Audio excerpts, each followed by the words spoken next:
Now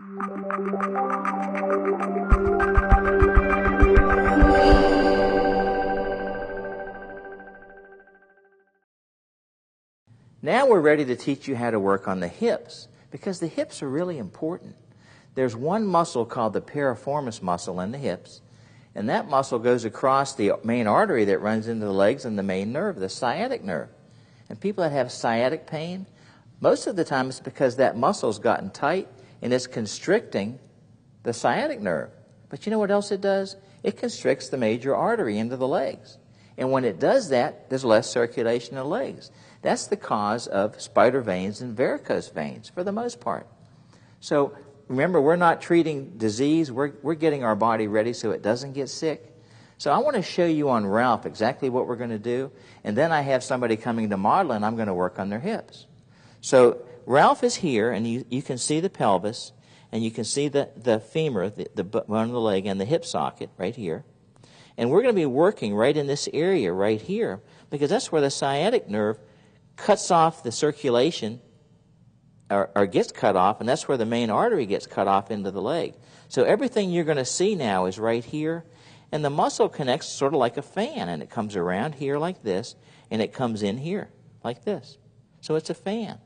It's sort of like that, coming into the top of the femur.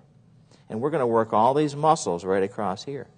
And then we're going to come right into the sciatic, right into where the sciatic nerve is, and the main artery is in the piriformis. We're going to get in here and we're going to work the piriformis until we get it loosened up. You remember I told you that the muscles in the hip are like a fan? So think about the fan being right here like this. And the top of the pelvis is here, and the sacrum is here. And the fan is like this. The top of the femur is here. And there's an indentation right here. And in this indentation is where the piriformis is.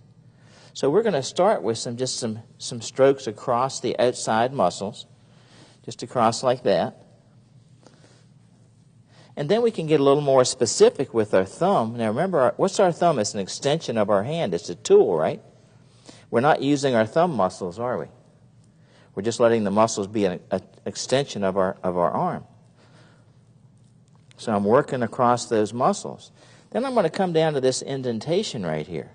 And I can put my thumb in there if I want, and I can just work it around a little bit like this. Now, I'm going to start rocking the body a little bit, because when you rock a person's body, they relax. Now, you can also take a tennis ball and put it right in here. A tennis ball is a really good thing to do, because you can put a tennis ball there and put your hand on it, and you can gently press it. But you notice I've got both hands on my client, on my buddy here.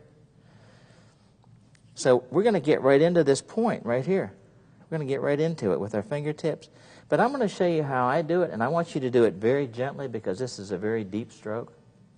And I'm going to take the point of my elbow, and I'm going to gently press it right in and just rock the body back and forth. And I'm just going to hold it right there. I'm going to let it sink in. How's that feel? So I don't want to go to pain, do I? I don't want to go to pain at all. And I'm going to let it sink in till it's sunken. And then I'm going to reach down and grab his ankle. I'm just going to work it back and forth like that. I'm just going to shake. And I don't know if you can catch that on the camera. Can you catch that? And I'm just going to take and rock his leg back and forth. Now, what's that doing? Well, my elbow's sunken into the pelvis, and the femur, the top of the femur, is bumping against my elbow, and it's stretching that piriformis muscle. Now, do not do this where it hurts. If it hurts somebody, you're not doing it right. You just want to do it gently. Press it in gently till it stops, and it might take a minute or two. And then take a hold of the ankle. And then when you come out of this stroke, you come back with your hand and you can work it with your thumb. Now you'll see there's a little red spot right there where my elbow was. But you can also work it with a tennis ball. And a tennis ball might be easier for you and more gentle. And you know what? You can lay a tennis ball on the floor, and you can roll over on it yourself and move around. And you can actually massage this yourself. Or you can move over to a wall with the tennis ball, and you can take that tennis ball and you can move your hip against the wall, and you can just roll it around. So what an easy thing to do. Now what does that do? That piriformis muscle, remember, it comes right across here to the top of the femur, and behind it, right back here, are those nerves, and it's laying over the nerve and the main artery going into the leg. And you've heard of people having sciatica pain? Well, that's the sciatic nerve. The sciatic nerve is under the piriformis muscle, and it's under the glutes.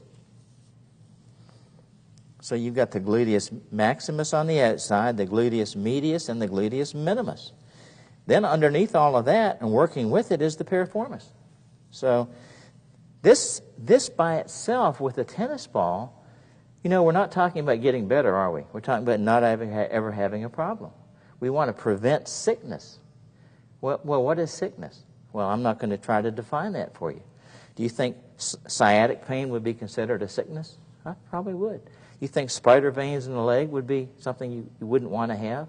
Or maybe varicose veins in the legs? Well, if you can keep the circulation in the legs strong enough, then you're probably never going to have those things. And I would much rather never get sick than have to get well, wouldn't you? So you can watch this over and over again until you get it. Now, this is what we do to relax the piriformis muscle.